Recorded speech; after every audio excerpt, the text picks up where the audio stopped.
Hey everyone, how's it going? Welcome or welcome back to my channel, Uncultured Pearls. This is where I talk about knitting, crochet, diamond painting, pretty much anything related to crafts that I feel like trying. You may find it on this channel. So if that's the kind of stuff you're into, please hit subscribe. I am trying to get to 500 subscribers, so do me a solid, hit that subscribe and you'll know when I post new videos. I didn't say my name yet. My name is Lucy. Normally I do a lot of knitting podcasts or like whip-in chats for diamond painting, but today's video is gonna be different. Today I am listing my top 5 bucket list knits. So what counts as a bucket list knit? It is a knit that I'm excited about casting on, but I'm not necessarily gonna cast it on right away. Like there's some reason, and the reason varies across the 5 patterns that I've chosen. But for some reason, I'm not running to cast it on immediately, but I do want to knit these before I die, and I would love to have the items in my wardrobe. Of course, there are more than 5 patterns that I'm really excited about casting on, but for the sake of the video, I've narrowed it down to my top 5 bucket list knits. So let's get into it.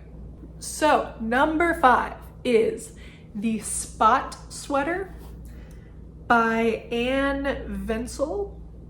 This is a pattern that I've seen on Instagram all the time, and it just looks amazing. The finished product, oh my god. The way that it's, fluffy. I think you use a strand of mohair with held together with something else. I haven't looked into it too in depth, but it just looks amazing. My favorite look with this sweater is when it's either multicolored using a whole bunch of different colors, or like an ombre yarn as one of the colors that is held together. It's just amazing. I would love to wear this. I would love to knit this. The reason I'm not immediately casting it on is this thing is all over color work. It's not just the yoke. This entire sweater is stranded color work. And it does look like it's a pattern that once you memorize the repeat, you won't have to look back at a chart very often, yet that's definitely gonna take a long time to knit. I also did look at this pattern on Ravelry, and a couple of people had commented that there were some issues with the pattern, like maybe the translation was not perfect, because I think it is a Danish knitwear designer. So I think the patterns are originally written in Danish and then translated to English, so maybe there was an issue with the translation. So I'm a little nervous that something would go wrong and I wouldn't be able to figure it out. Hopefully at this point in my knitting, I would be able to figure out any weird things, but I'm not entirely confident of that. So we'll see. But again, I just love the look of this sweater, and someday I will cast this on. Number 4 is not a specific pattern, but more just a type of garment that I want to knit and have in my wardrobe. And that is a white cabled sweater. I think you don't get more classic than a white cabled sweater, like kind of that sort of preppy, but sort of like mountain woman preppy, if you know what I'm saying. I love it. would love to have one and then get a compliment on it and say, oh, thanks, I knit it myself. Like, oh, would love that. I have a couple possibilities that I found on Ravelry. There's the Vedette by Thea Coleman. Don't know how to pronounce it, but the link will be in the description. And another one that's really popular on YarnTube is the Billy Pullover by Sari Nordland. And I have knit a different sweater by Sari Nordland. I thought it was a great pattern, so I feel pretty confident that the Billy Pullover is also great. And then another one that's a little bit more of a pattern sampler versus just cables is the Salty Days sweater by Veronica Lindenberg. I think I saw this one on Instagram first as well, and I just really like the look of that one. It looks like it would be a lot of fun to knit all these different textures, and the finished product is also beautiful. So just fun all around. And let me show you my one experience with cables so far. I have not done hardly any cables. So that's another reason why I want to try a cabled sweater, is to get practice and get more confident with cables. So the only cables that I've done are in the 2022 MCAL from Stephen West. This is the Twists and Turns shawl, and it has this one cabled section right here, which were really fun, and I love the look of them. So that kind of inspired me to want to do more cables. And what better way to get practice than knitting a sweater with tons and tons of cables? So again, that's number 4 on my list for bucket list knits, is an all over cable white sweater. Number 3 is Pure Joy by Joji Locatelli. Joji Locatelli is one of those knitwear designers that I see everywhere. Everyone has great things to say about her, and yet I have not knit one of her designs yet, and it's just crazy. I need to do it. This particular pattern, it's a shawl. It has 2 colors. It is kind of asymmetrical, which I think looks really cool. It is done with short rows, and that's about all I know about the pattern. This one I heard about from Needles at the Ready, Kevin and Ray over there. They have a YouTube channel, which is really great if you want to check them out. They do podcasts about their knitting and all their other crafts about every 2 weeks, and both of them have knit this shawl multiple times. They rave about how fun it is to knit. It's apparently a very easy pattern and a very good TV knitting type of pattern, because a lot of it is just garter stitch, and you go back and forth until you hit a short row and do something. And I don't know the specifics, but it seems like a very zen thing to knit, kind of like the half and half triangles wrap, which is behind me. So I really want to cast this one on, and usually I'm pretty eager about casting on projects like that that are simple and great for knitting while watching TV. The reason that I haven't is that I have a decent number of shawls.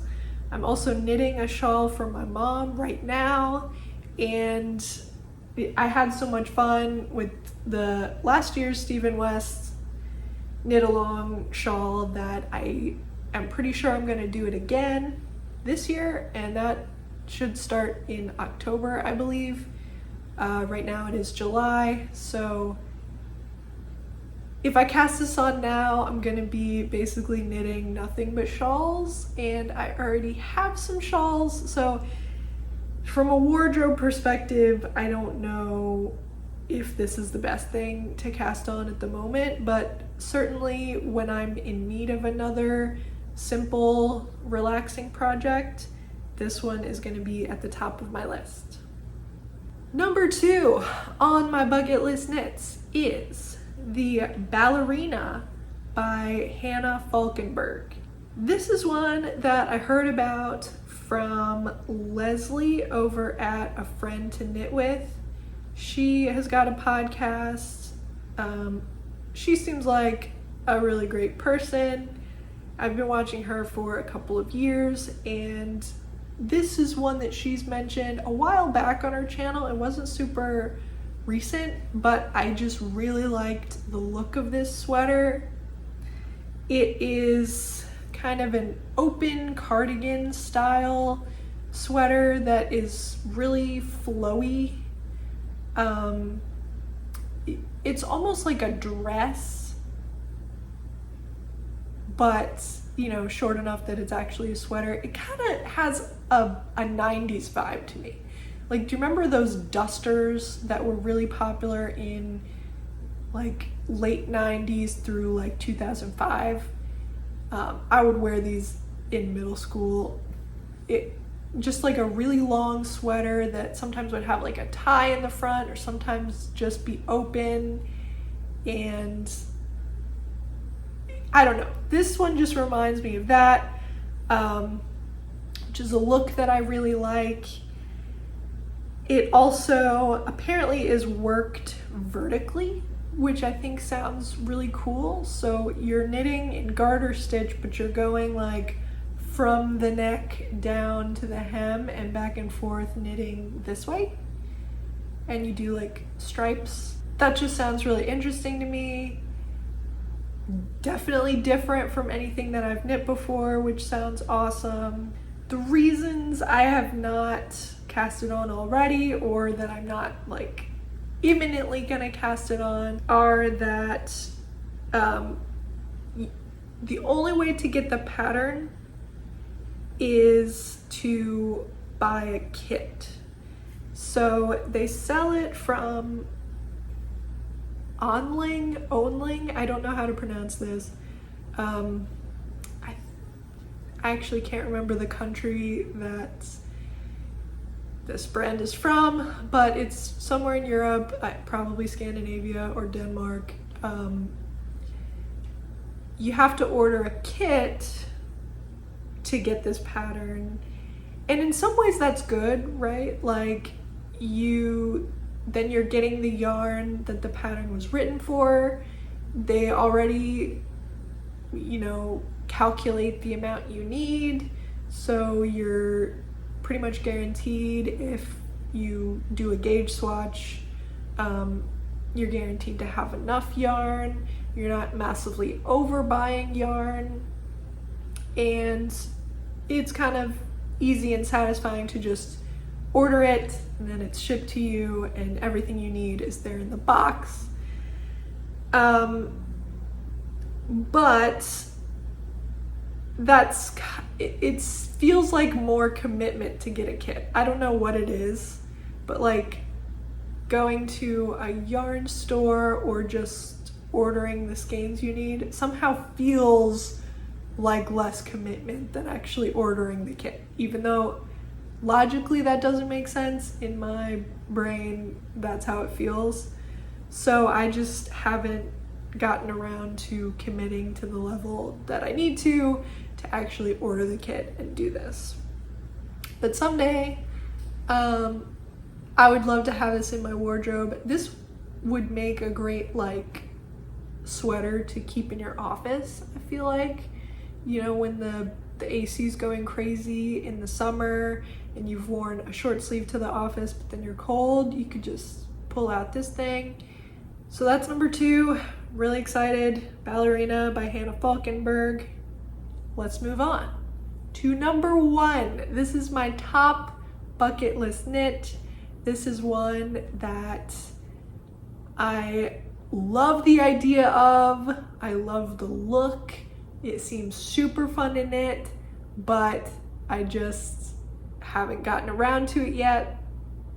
And that is the Penguano by Stephen West. This thing is probably the most inventive garment that I have ever seen. And I've done a few Stephen West patterns before. I know the kind of stuff he's into. His style is not for everyone. I mean, like, check out this. You know, not everyone is gonna wanna wear this out and about. But for me, I love knitting the item so much that I don't care how it looks. Also, like, I do like to wear loud stuff sometimes. And depending on the colors that you choose, you can really customize with his patterns. Like, you can make it extremely loud and vibrant and a statement piece, or you could do shades of gray or like shades of blue and really make something more understated. The same is true for the Penguano. However, what I plan to do with my Penguano is to go crazy. This is gonna be like an absolute Stephen West inspired, scrappy, doing whatever color feels right, no theme type of Penguano. I want this to be a sweater where it's like obvious that it's homemade. You know, some items like a white cable sweater or the Ballerina by Hannah Falkenberg, the goal is to make a really sophisticated sweater that someone asks where you got it and you say, oh, I made it, and they're so surprised because you did such a good job creating this garment that looks store-bought. That is not the goal for the Penguano. No one should be able to think that your Penguano came from a store. This should be like 100% you made that, own it type of thing. So this pattern, I really love that about it. It's so unique. If you're unfamiliar with this pattern, you can wear it two ways. There's the normal way, and then you can flip it upside down. We're not talking inside out here, we're talking upside down, so that you're wearing the hem around your shoulders, and it becomes this kind of like slouchy shrug with armholes that makes you kind of look like a penguin, hence the name. I love that. Only Stephen West Mind could come up with something like that. I love how customizable it is because you change the size by achieving a different gauge. So what I plan to do is to hold 2 strands of fingering weight yarn together for most of it. Certain parts I might just do 1 strand of DK, figuring that that will kind of equal out to 2 strands of fingering. And that's what controls the size. Like, there's not multiple sizes in the pattern. It's all one size in terms of stitch count, but you change the size by using a larger needle, using a thicker yarn, or a smaller needle and thinner yarn. So since I want to make mine out of scraps, I am collecting scraps, and that's the reason I have not cast it on yet. It's because I need to accumulate enough scraps to actually knit this thing. And I'll show you my scraps so far. I don't have a lot of DK. This is all my DK scraps. And this green one is, well, I used it for this sweater, haha. But it is cotton and rayon from bamboo. And I don't think I actually want to mix that with other wool yarns for the Penguano. I probably want to use all wool. And I don't really care if it's superwash or a sock yarn with nylon in it versus non-superwash. I'm gonna mix all that together and I will just hand wash the penguano when it's done. But I don't know that cotton is really gonna blend that well with other wool yarns. So this green I probably won't use, which means my only DK scrap right now is this orange. Fingering weight, I'm doing better. Look at all my fingering weights. Pretty decent amount in there. But this is definitely not enough to make a penguano. So I need to knit a bunch more socks and accumulate some more. I really like the idea of being able to look at the penguano and pick out the different yarns and say, oh, I remember that one from the 2022 MCAL, or oh, I remember that one, that's from those vanilla socks I did back in 2023. And it's kind of like a summary of all the other items that you've knit all in one place. So I might end up buying some yarn specifically for the penguano. This is if I want to cast it on before I've really accumulated enough. Plus, it might look better if there's a couple of yarn choices that kind of run through the whole penguano versus just having small scraps everywhere. But we'll see. I also really love, what are these called? Welts. The welts on the back. I have no clue how these are knit, but they look awesome. I'm excited to give it a shot. Will I ever really wear it outside my apartment? I don't know. Probably. There's only one way to find out, and that is to cast it on. So those were my top 5 bucket list knits. Someday, hopefully not too far away, I will be able to cross some of these off the bucket list. But I want to hear from you guys. Do you agree with me? I know some of these are kind of popular internet patterns, but some I've not really heard of anywhere else, like the Ballerina by Hannah Falkenberg. I don't think I've heard anyone other than Leslie from A Friend to Knit With actually talk about that pattern. So let me know if any of these were surprises to you, and let me know in the comments if you agree with me on any of them, or if you don't, what are your top bucket list knits? Anything that, you know, you really want to cast on, but for some reason something's holding you back? I would love to hear about it. Other than that, hope you all are having a fabulous day and happy knitting to you. Bye.